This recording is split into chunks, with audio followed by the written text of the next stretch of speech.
Okay, well, what made Awefulfest 2017 just a little bit different than the previous Awefulfest was a detail where Rich and I had colluded to provide a cake commemorating our 10th anniversary.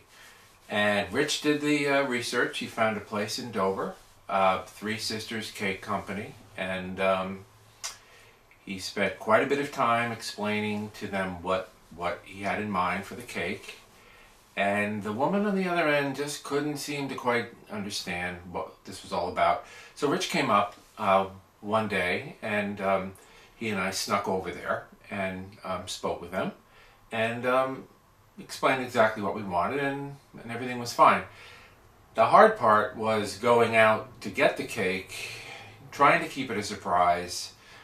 So we had to kind of sneak out Saturday, a couple of hours before movie time, so that we could get this cake ready. And then to add to that tension, Rich had decided that he wanted to add some effects for the cake. And so he found a very sort of cool retro flying saucer plastic model kit, and everything seemed to be fine. He was going to have one hovering over the cake hanging from the chandelier, and then he was going to have the other flying saucer kind of pushed into the cake, sort of making it look like there had been a crash. Okay. The problem is that it was easy to get one of them into the cake as the crashed saucer, but he had a little bit of trouble trying to figure out how he was going to dangle this flying saucer above the cake, and so that will all unfold in this next episode, which we are calling Cake Caper. Okay, 3, 2, 1. All right, we're on our way out to pick up the custom cake for this year's Awefulfest, specially designed for this event.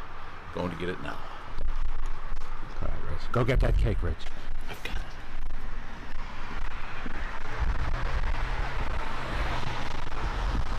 Okay, so Rich, tell us a little story about this cake. What is this cake all about? Well, this cake, being actually the commemorative cake of 10 years of Awefulfest, came out of the design of what I thought really distilled down into what the Awefulfest imagery should be. And there was one thought that I had: it should be Tor Johnson. I thought he would be a great figurehead for the cake. It's gonna have some nice lettering on it. Yeah. So I'm looking forward to seeing what the final product looks like. Yeah. We're going to Three Sisters Bakery right now down the road. And as you said, Tor Johnson is kind of our mascot. Really is. You said that last night. Yeah, he had to distill it down to one good visual. Yeah. It's got to go back to Tor Johnson in Plan 9 from Outer Space, with the eyes blacked out and the mouth open. So we'll see how good a sculptor they are at Three Sisters Bakery. Yeah. Well, so and tell a little bit of a story about that. I mean, you finally had to come up here from Rockport. Yeah. Because it was just too difficult to explain to them over the phone, right? I tried doing this from Florida over the internet, and I was sending emails back and forth. It was clear they didn't quite get what I was going for. So I said, I'm coming down. I got to get in the car, and I'm not down. I got to. Yeah. When I came back to New England, and I contacted them once again, I said, I got to come up, and we got to sit down and have a face-to-face. We got to talk about this, because this has got to be right. It does. 10 years. What's going to be really interesting about this cake, I think, and they were pretty excited about it too, the person making the cake. Yeah. The cake is going to be in black and white. Yeah. That's because all the films, our best films, in our hearts, are black and white films. I said, it's got to be a black and white cake. That's right. I said, the one exception, Tor's face can be fleshy colored, but everything else, it's got to look like a black and white movie. Right, and you can second guess all this, to the end, but now I'm just thinking maybe we should have gotten some rabbit ears to put on the cake. There's a lot of directions. A lot of things we could have done, but you're right. We could have had 5 cakes easily. 5 cakes. Right. So we just but wanted we got one. We wanted to capture the spirit of the 50s TV, the old movies, the black and white. Exactly. And Tor. And Tor says it. Yeah. Tor says everything that's good about bad films. Right. He was sort of, you might call him the Clark Gable of bad science fiction films. Right. He was in all the good ones. You have to wonder if there's some surviving family and what they would say if they knew that we were making their grandfather or uncle or whoever tour, you know, the centerpiece of our 10th anniversary of a film festival dedicated to movies that he was in. That's right. You know, think about that. I think you'd all be surprised at how many other cakes have had Tor's head in it. Right. Who knows? Right. And you wonder if people like Ed Wood or Tor Johnson had a clue that one day they would be cult figures. Exactly. I don't think they did. I don't think they did. Something tells me they didn't either. Yeah. So, all right. Okay, Well, I think I'm going the right way. Yep, I'm not we're sure. Coming down to the bend. All and, right. Yep. This is the famous Dover Bend, and you see where the green, yellow signs are up ahead. You'll just go straight. Right. And you're going to get right in that parking lot. Yeah. And then we're going to make the slow climb.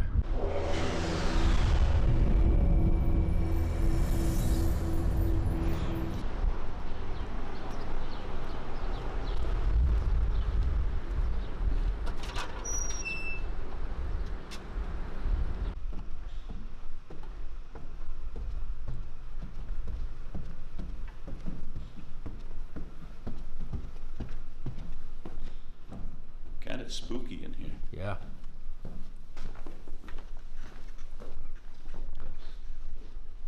Wait. Oh yeah, no. This way. Sorry. This way. One more. I think so, yeah. Yeah. Top of the world, Ma.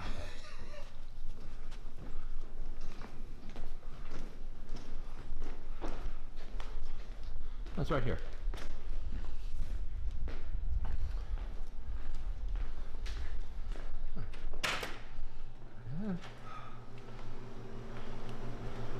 Trust someone is here. Hello. We're filming. Hello. Hi. Here we are. We're here for our Hi. Are you guys Awefulfest. excited? You're over Joe and I, and we Is have it the ready? cake. Is it We ready? have the cake. Let me grab it. And the big question is, did you watch Plan 9? I watched. I did. I fell asleep. Oh my God! She fell asleep. What a tribute. Look at this! Amazing. Oh my. Oh my Oh, gosh! that is wonderful.